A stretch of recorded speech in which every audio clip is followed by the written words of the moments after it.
joining us here this morning for International Women's Day. As you know, here you got Ann, great. As you know, JRS has always been very committed to our women and girls programs. We are considered a leader among some of our programs that we oversee and institute with our partners globally.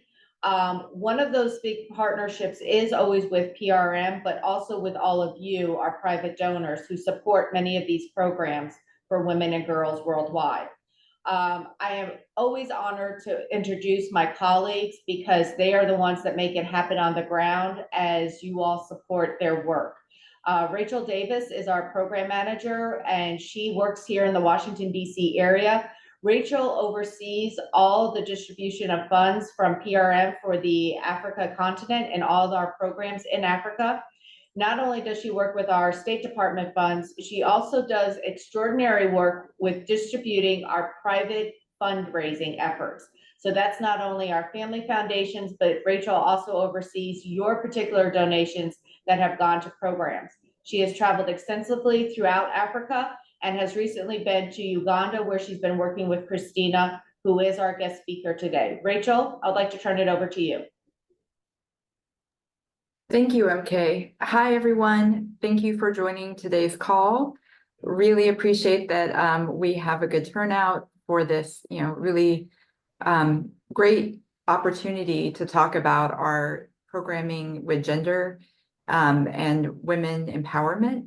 So I'm here today to introduce our guest speaker, Christina Zetlmeisl. She is the country director for our Uganda office.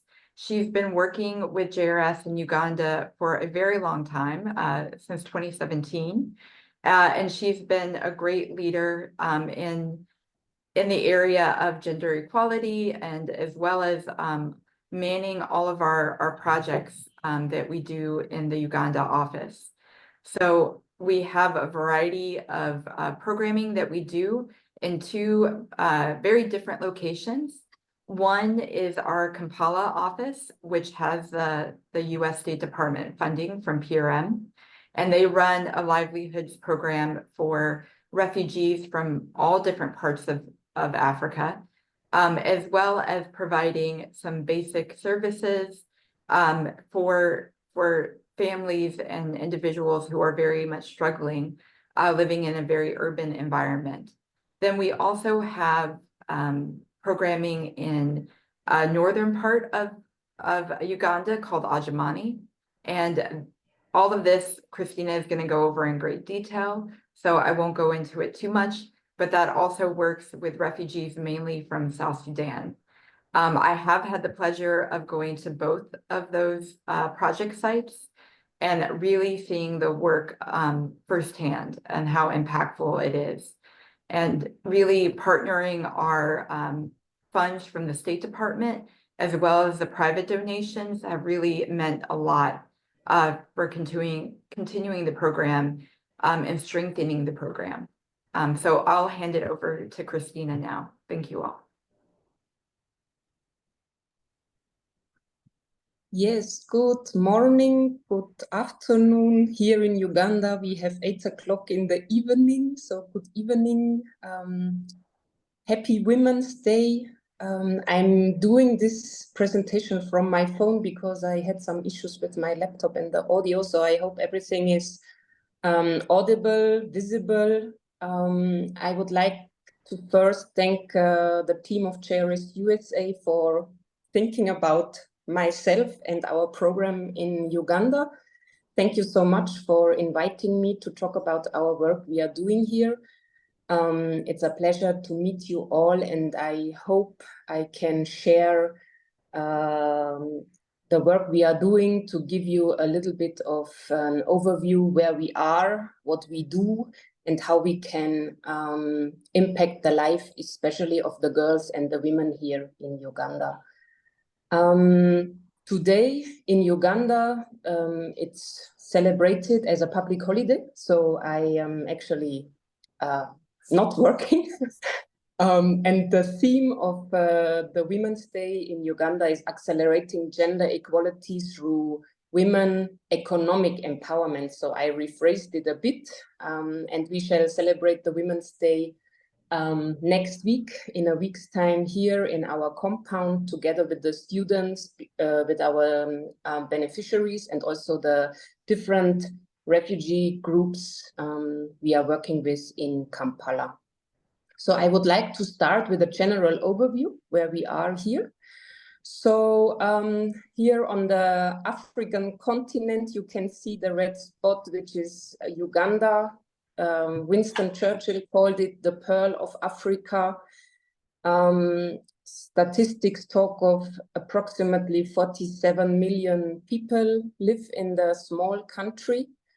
And in Kampala, in the capital, I just read today's statistics that there are even assumptions that there are more than 4 million people living in the city.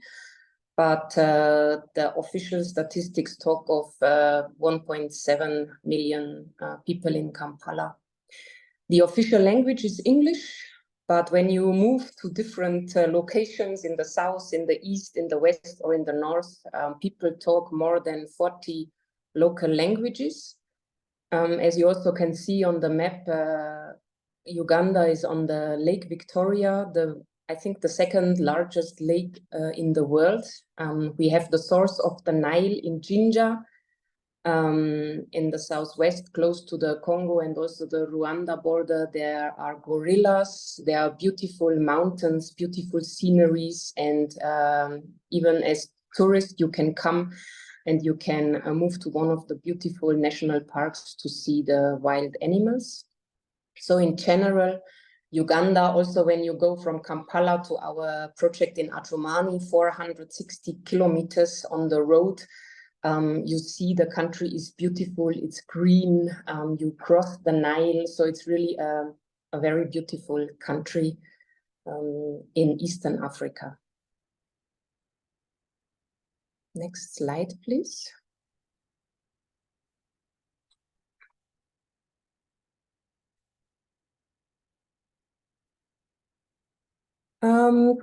Comparatively, when you compare Uganda with other countries like even our neighbors Kenya, we have a very open, very friendly, and a very progressive refugee policy. There are policies like the CRRF and the Rehope strategy. They talk of how can the refugees be integrated in the national plans. There are different refugee response plans, specifically to the different nationalities like DRC, Democratic Republic of Congo, or South Sudan. And Uganda is currently hosting almost 1.6 million refugees. The statistics come on the next slide. So we are leading. So Uganda is the leading country in Africa, hosting the highest number of refugees, and on a global level on number 6. And in Uganda, there are 12 refugee hosting districts where the refugees register and then also stay. As I said already, the official statistics, very, very actual, almost 1.6 million refugees in the country. In Kampala, the numbers have dramatically increased over the last few months. We are about 143,000 refugees officially registered in Kampala. So we assume that there are far more refugees living in Kampala, but registered in one of the settlements. And the other location where we have our project with the South Sudanese refugees in Adjumani, there are over 220,000 refugees. Adjumani is the second largest hosting refugee district, and it's almost similar to the local population. So it's almost 50-50. Refugees and local population. And to have an idea, the highest number of refugees in Uganda, they come from South Sudan. The second one is Congo, Somalia, Eritrea, Burundi, Rwanda, and currently, which also comes a little bit later, we have quite a number of refugees also coming from Sudan. Next slide, please. I can, or I could explain a lot of matters, points, topics. I want to focus on a few challenges the country is facing, but also we as an NGO, together with many other NGOs working in Uganda. We have a very unstable political situation to our neighboring country, Congo. In North Kivu, over the last 1-2 years, refugees, they go back to Congo to see how the situation is. There's a lot of movement between the two countries and on the border side. The same with South Sudan. In the north, there is also a lot of movement between the two countries. People come, people go. Some families, they have come to Uganda for the second or the third time. It's also a big challenge that the refugees are moving. So when you have supported them and you want to find out after half a year, how they are doing, it's a bit of a challenge to still have the contact, because that flexibility in moving is a big challenge. Last year, since July, the World Food Programme has cut the food ratio. So when you register as a refugee in Uganda with UNHCR, the UN office, and also the office of the Prime Minister, OPM, you get a piece of land, 30 by 30, in one of the settlements. And then usually in the past, on a monthly basis, World Food Programme has distributed food. So since July last year, due to funding cuts, they had to change their approach. So they came up with a so-called prioritization, and there are 3 categories where they assess refugees and categorize them in these 3 categories. And in category 3, you don't get any food anymore. So only those in 1 and 2, based on their vulnerability or based on their level of income, they still get some little food, but it's also not a very huge quantity. So that has really impacted on the life of the refugees, but also our work in the settlements in Adjumani. COVID-19, so sometimes back, had a great impact and an effect on the country, on the life. Some of you might heard schools were closed in Uganda for almost 2 years. The prices have increased, so all the happenings around COVID-19 really affected our operation. Due to the high number of refugees in Uganda, the local structures, the systems are really overstretched, overwhelmed. They cannot handle that high number of refugees. And also there is a high expectation in the population out there, in the community local, but also in the refugee community. Maybe just to shortly add, on 14th of November last year, JRS, we commemorated 30 years of JRS in Uganda since 1993.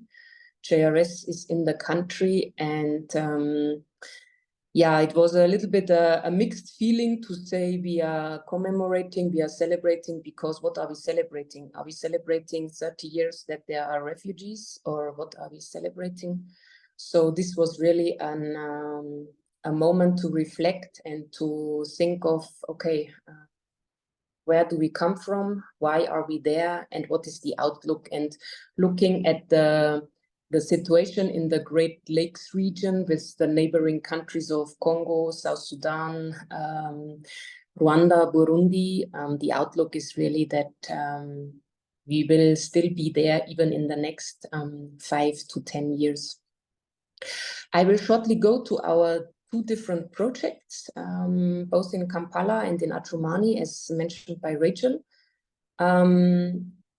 there is really a difference between being a refugee in Kampala, in the urban setting, and a refugee in the settlements. As I mentioned before, the distribution of land, the food distribution in the settlements, all that does not happen in Kampala. So it's a very complex situation and environment for a refugee in the urban setting. They register either in the southwest, close to the border to Congo, or in the north, and then a lot of people are coming to Kampala to try and find a way of earning a living.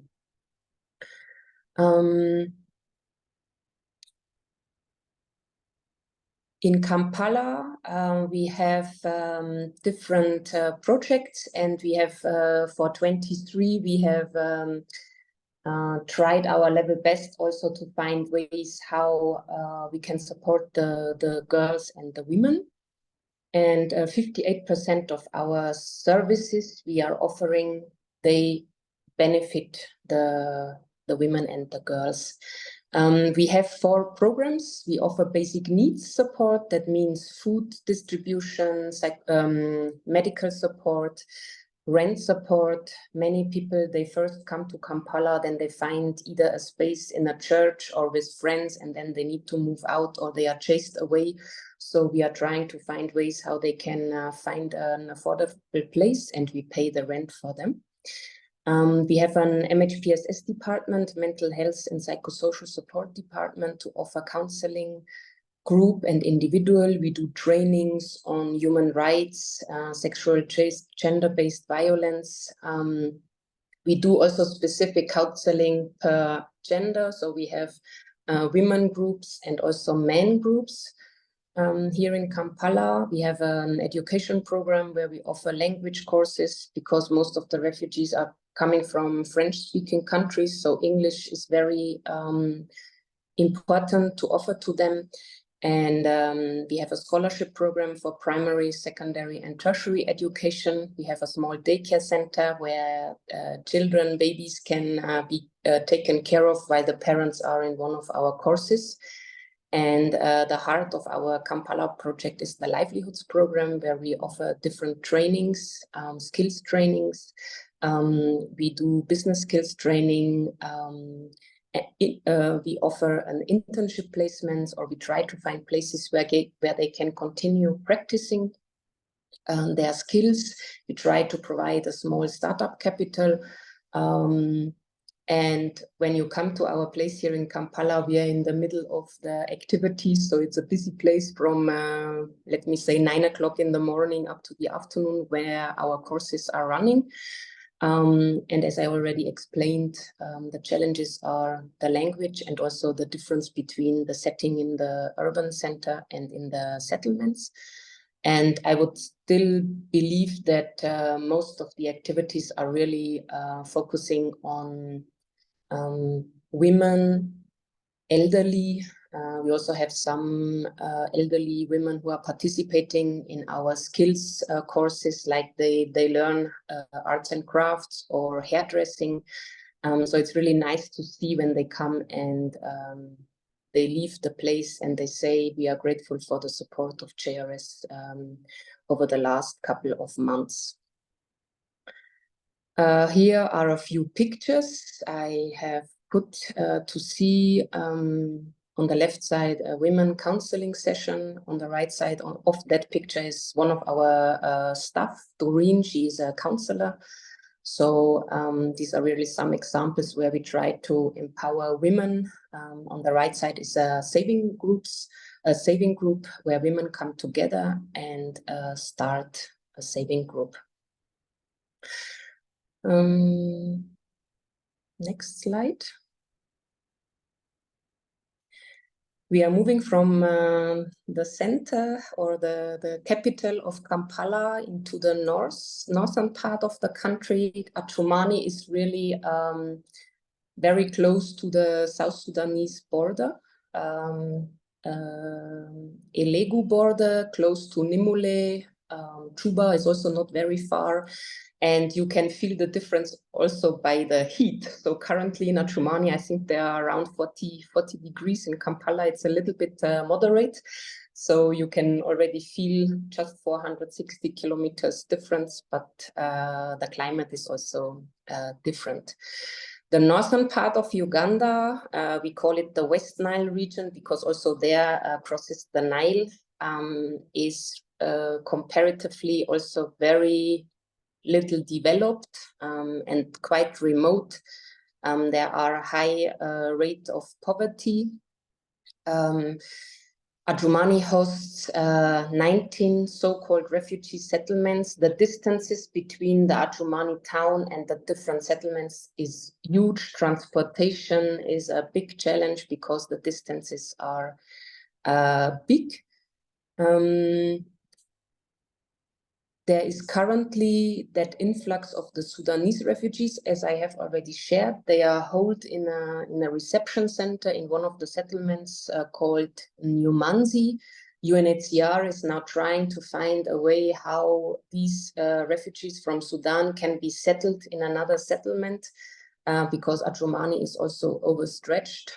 So they are trying to find a new not a new settlement, but where they can put them.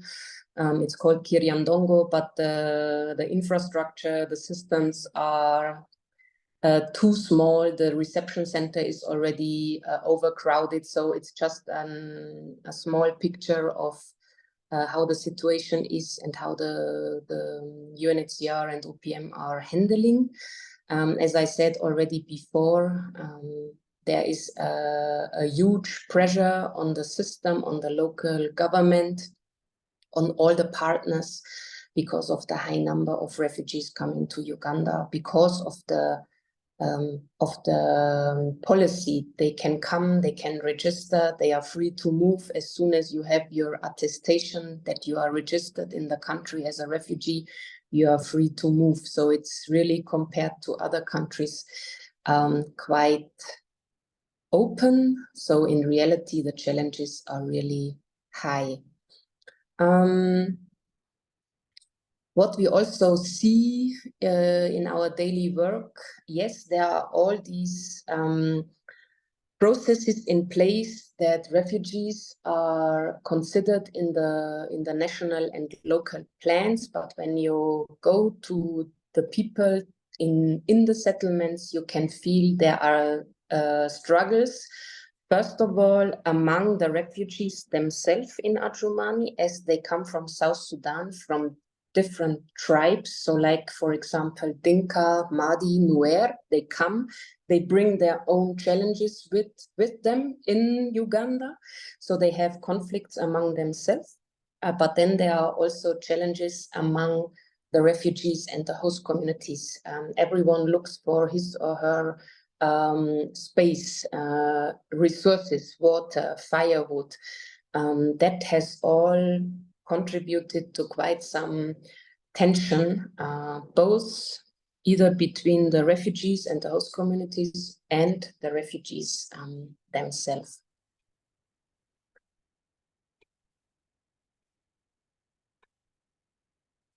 Also some general information.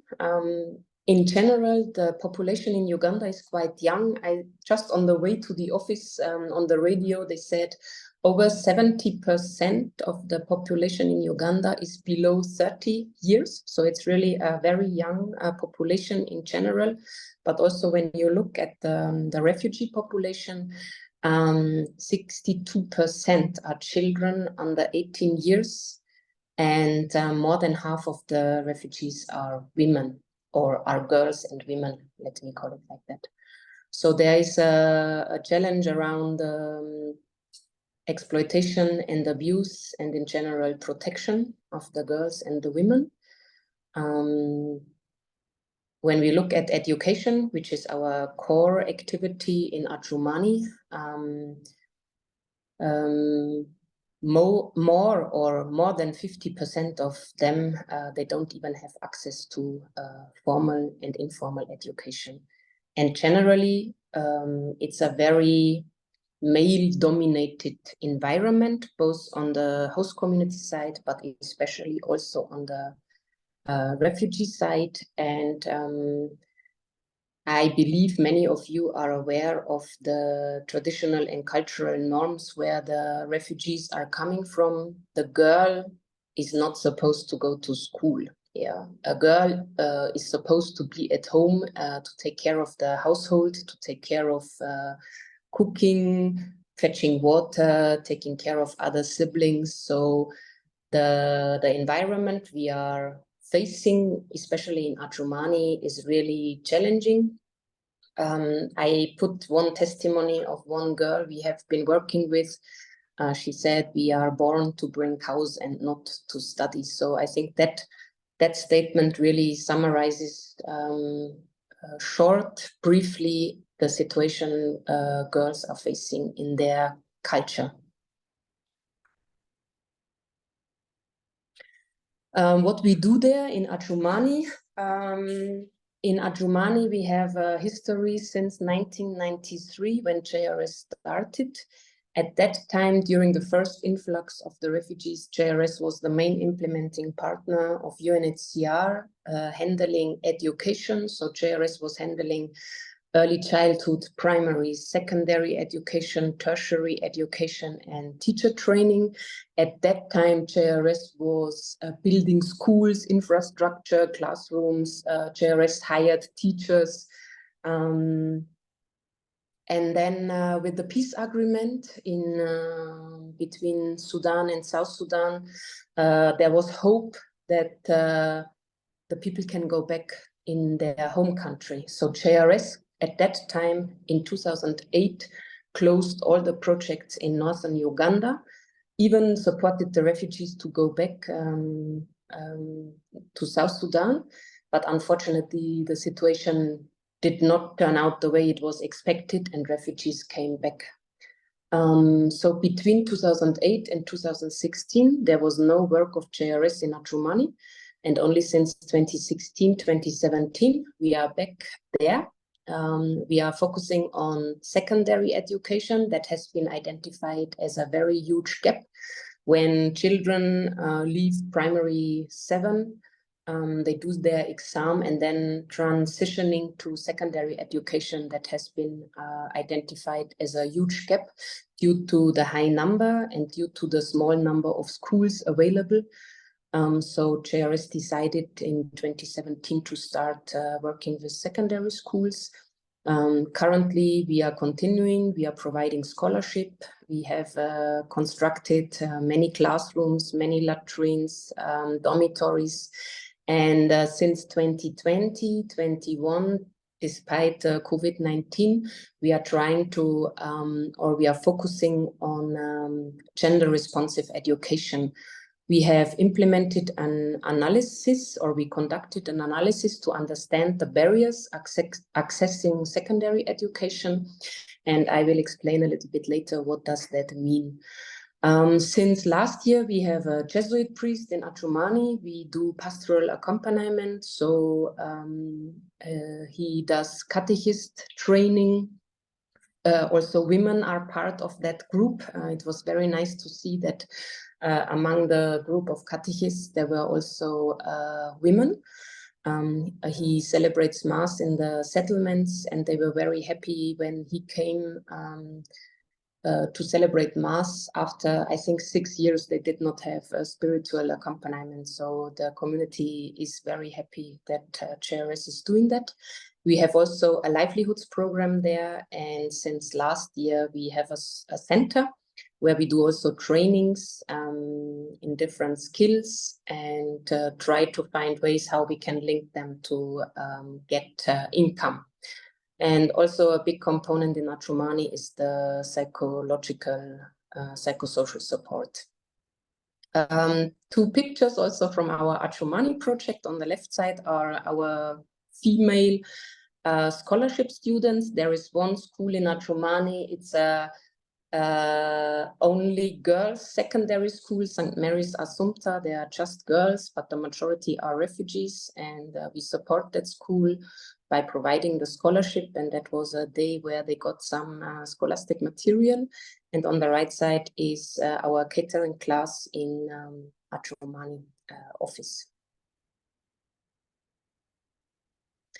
I come back to the specific gender responsive education program, where I talked about that we did an analysis to understand in Adjumani what are the barriers for girls, especially, not only, but especially the girls to access secondary education and also completion. Access is one, but how can we ensure that over a course of either O-level, ordinary level, that is from senior 1 to senior 4, until senior 6 is the advanced level, that girls can stay in school until they complete their education of secondary. One or some of the barriers identified during that assessment is the lack of income, poverty of the population to pay for the school fees, where I would like to add that the challenge is that officially access to education in Uganda, or any service, access to health, access to education, access to livelihoods, that is generally for free, but in reality, it's unfortunately different. So even just for someone going to the hospital, so it should be free. You need to pay for consultation for anything you want. So it has created a lot of challenges for us. And especially also education, primary education should be for free, but when you go to the schools, they charge. So this is really a big challenge for us. But the next point on my slide is due to the traditional norms. We have met many girls, many families where we know the girl is in school for holidays, they go back to the family, and then for term 2, they are not coming back because they have been married off. So this is really a tradition in the South Sudanese culture, even very early, not even that they are 18 or elder. With 14, 15, they are considered in an age of being able to marry. So many are married. COVID has increased that challenge. Also pregnancy. Many girls got pregnant during COVID-19, and in Uganda there is their policy is maybe not the right word, but when you have delivered, when you have got a baby, you are not able to go back to the formal schooling. So we are trying to advocate for that or find other ways how we can support the young girls in either then doing a skills training so that they can at least find a way how they can earn a living.